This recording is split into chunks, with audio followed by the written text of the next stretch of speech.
Arkit Malngiang, Functional Manager Jong Office District Commerce and Industry Center, DCIC Southwest Castle District Kongsan, Ulayo Banod Yuruban, Kumkadang Jong Jingli paitbah, Yak Way Ying Basa, Nik Homestay, Kabala Karteng Evening Homstay, Kabadan Hashnong Jakrem Southwest Castle District.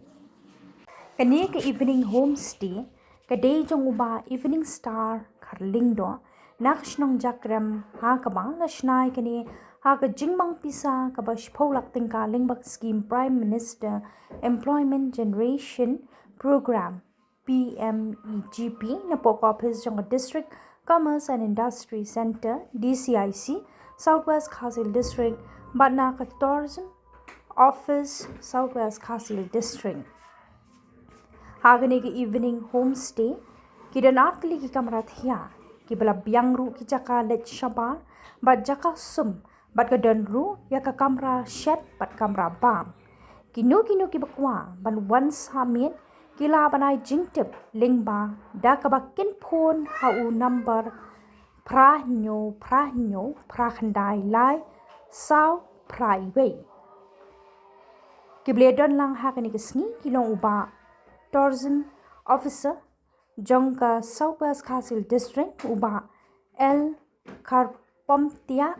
Uba Evening Star Karlingdo Ubere Utray Jongka Evening Homestay Uba Piwalang Menteri Shnong Jakrem Lembat ki wede ki bla shakot ngobha Ada di Homestay Uba Evening Star itu turun juga kan rekam Homestay business ini dengan nasional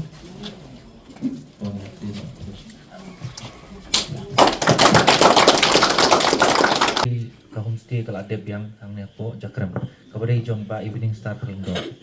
de kan no ngadap rajing kemen hawangai iba kanang mi gipor ki homestay kala nang mi kala nang deb ki homestay ka banila ai scheme kini but kan no mesin nga kemen but ngadap da ka jing sengo kata ka jingkemen ka mamla on batai nomor ba masno ba ke ba ni ai mangi kala pura kan but kani ka homestay kan long route ka jakpo I namanta I ba Evening Star bat nga kitbo kereng iru ba inang jam sa kamat hakakam ka ba itre bat ladai don kanuno ka jingkwa ai jingmut nakaliang jako upes miru nilong ki ba kloy ban ai krang ba nginang la ban pentulun ya kakam bat nginang penjanai kan amik singi te show mang penkudu ngai kubla ya bar khoi ki ba don ne nadu I try Evening Star na duki nong kikap snong